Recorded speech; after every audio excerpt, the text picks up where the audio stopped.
I just had a baby a month ago, which is very exciting. Thank you. Thanks. Yeah, I did very little to bring him here. I just kind of came and waited. That was it. 10 months ago, I just went, ugh, and then my wife was on the clock. But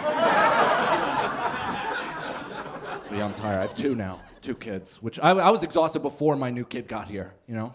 I have a 5-year-old, which I thought at this point I'd age out of being tired. I'd get a little bit of my sleep pattern back, but it turns out it just evolves and mutates over time. You know, everybody knows with a baby, you guys are young, but you know, if you have a baby, they wake up all hours of the night, you have to go into their room, see what's going on. Now my 5-year-old, he wakes up in the middle of the night, he comes into my room, and then silently stands this close to my face. Literally never says a word, just tries to transfer information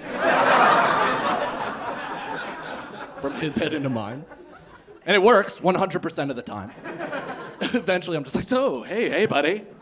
What's up? He's like, hello, Dad. I'm like, what's up, dude? He's like, Dad, there's a monster in my bedroom. And I'm like, well, I shouldn't have taken a 100 milligram edible before bed. Now I'm in the thick of that shit. He's like, Dad, there's a monster. I'm like, what? Get the fuck out of here then. Go handle your business. You're constantly telling me what a big boy you are. Here, take my gun. Use my gun. Show that monster what time it is. Do you have sleep problems, buddy, or your jawline keeps all your problems away? You struggle with sleep. Look at that. Do you do anything for it? No. Nothing. Just fucking white knuckle it. I'm the same, dude. I smoke a little weed, lay down, and let my demons fight to the death. I'm like, all right, boys, winner gets to stay. The only thing that makes me feel tired or makes me feel like, you know, that I'm, you know, not sleeping as much as I should is the fact that my wife is an amazing sleeper. She's very gifted.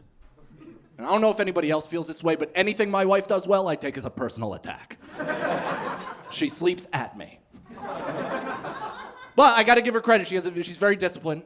She's a whole pre-sleep regimen that she goes through every single night. She basically puts herself in like a sensory deprivation tank.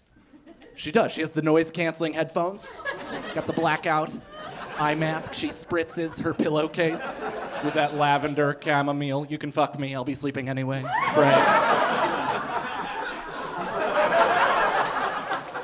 She weighs herself down with an 80-pound blanket. And I'm like high on TikTok. Like, I think I could turn a school bus into a tiny home. I think. Despite having no carpentry background at all. I feel like if these hot young white women can do it, honey, I feel like I can do it. She can't hear me because she's listening to affirmations from a better-looking guy than me. I'm like, why can't I sleep as I'm scrolling through backyard fistfights? You ever knew that right before bed? You're like, I know it'll prepare me for slumber. I'll put on Street Beef's top 57 most brutal knockouts. Weird, untrained animals fighting to the death on a patch of concrete seems to be elevating my heart rate. I'll just slow it down, watch some car accidents. Get a solid 8. I don't know, it felt inevitable for us, you know, to have 2 kids, or at least, you know, multiple, just because we both come from a big family, my wife and I. I'm Irish, my wife is Italian. So my son is half Italian, I just learned that means he's gonna live with us for the rest of his life. So, might as well make him somebody to play with. And I grew up with siblings. I grew up with 2 sisters, so I have a history of hitting women. You didn't brawl with your siblings? Me and my older sister used to fucking throw down, dude. And she used to kick the living shit out of me. She would, 4 years older, physically dominant, used to pin me to the ground like fucking Nala from The Lion King. Pin me to the ground, sit on my chest. She'd do the spit thing where she dropped it, slurped it back up. I'm like, listen, that's gonna make some guy happy one day, but I'm not that fella. She kicked my ass till I was 9 years old. 9 years old, that's when I was too big. I took back the night. I punched her in the face. It's regrettable, but effective. But that's the thing, you ever do something for the first time and as you're doing it, you can already tell it's gonna be the last time?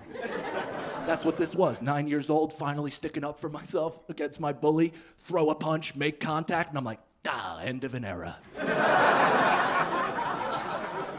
I'll never be that satisfied again. No, but I'm glad, I'm happy. I'm happy we had a second one because, you know, I always wanted to be the father to multiple kids for sure, but I wanted my son, my first son, to have siblings because I want my son to have somebody to talk to about his mentally ill father. I can't leave him alone with this. This being his primary example of man, I'm walking around the house, he's like, all right, I got a lot to live up to right there. But if he has siblings, they're like, no, that is a traumatized animal, do not. And plus, I feel like it shapes you, you know? Do you have siblings? Yeah, how many? Two. Look at that, information, quick and to the point. Not a stitch of personality to you. It's okay, dude, you're hot, you don't need it. You have fucking Batman cowl jaw. You'll be okay. But I love it. I love growing up, you know, I had two sisters, some of the best experiences of my life. I remember when I was 5 years old, I watched my older sister get attacked by a crow. The bird, not Brandon Lee. Still to this day, the most surprising animal attack I've ever witnessed. Because it's an air bird, and it didn't attack her from its strength. It straight up marched up on my sister and squared up with her. It was fucking insane. We were hanging out with this crow all day, you know. It was a friend before it was a foe. And they're a smart bird. We're like feeding it bread a little bit. It was half performing for us.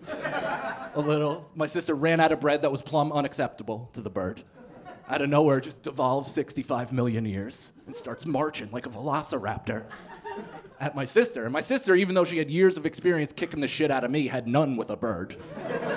Panicked, this was her defense. She put her hand inside of her sleeve and then just tried to soft cloth sleeve to push the bird. It just went full uncircumcised dick right in the crow's face, and the crow looked at the sleeve, bit her sleeve, and didn't let go for 8 minutes. I'm not lying, I'm not exaggerating, 8 Earth minutes. Dude, she ran back and forth on the driveway, it stayed. She did this, it stayed. She did this, it stayed. I'm 5 years old holding a soccer ball, standing there, I am fucking dying laughing. My mom hears what's going on, comes outside, sees her favorite child being attacked by a bird. Sees her least favorite doing nothing about it. Immediately flips out, is like, what are you doing? Your sister's getting attacked by a crow. I'm like, I know, it's scary. She's like, give me that soccer ball. I'm like, what? She's like, give me it, you fucking pussy. Ripped the ball out of my hand, and then in a throw she couldn't recreate if given infinite opportunities. She full-blown Eli Manning, fourth quarter of a Super Bowl, snapped into autism. Took a hard 5-step drop, threw a frozen rope through triple coverage. It hit the crow directly in the numbers, and it exploded into feathers. My sister and I are standing there holding hands, crying, while my mom walked up to it and punted it into the woods. Could you imagine I was an only child and that happened? I would have had to go through the rest of my life choosing to believe that that actually took place. My sister confirmed that joke and that story for me, and that's exactly why I wanted 2 kids. Sure. Why not? I appreciate it. You were uncertain, but once 3 people did it, you're like, I suppose it's a movement. It's unavoidable, right? Maybe. Did you get hit as a kid? Who could hit you? You did? Oh, look at us, bonding. Me too, buddy. Is it clear? Is that why I'm standing on a fucking milk crate right now? Doing comedy in an attic? I did. I got hit by a kid. I got hit as a kid. Not like Hallmark movie level, just, you know, enough for me to remember the last time. I do. I remember the final time I got hit like it was a badge of honor. I was 15 years old. My mom was chasing me up the steps with her 3 rings facing in. But again, I'm 15, so I'm basically the size of a strong, independent woman. And I remember having that realization as I was running from my mom. I was like, wait a second, I'm too powerful for this. So I turned like J-Lo in Enough. And I was like, this ends now! My mom threw a hand at me, I caught it. She threw another hand at me, I caught it. I go, what now, Kate? I watched the confidence drain from her face, because she just realized her baby boy was too big to beat. So she screamed for my father. She goes, Kevin! Michael just tried to throw me down the stairs. She fucking lied! She lied while staring me in the eyes. The woman that brought me into this world. And my dad is 6'2", 265, asleep in his bedroom like a goddamn polar bear. hears his name and is like, gets up, starts ambling up the steps. I sprint up the stairs, get to my room, slam the door behind me. My dad fucking Kool-Aid Mans right through the door. Shatters it. Stepped right on my masturbation towel. It was immediately behind my door and rock hard, so it acted like road spikes. There's my dad in full 5th gear sprint. He catches a flat. Turned around to see what it is, saw my towel, snapped in half. Turned back to me, raised his hand, looked back at the towel, looked back at me, goes, no. Dry heave, walked out, and I was never hit ever again. Thank you very much, everybody.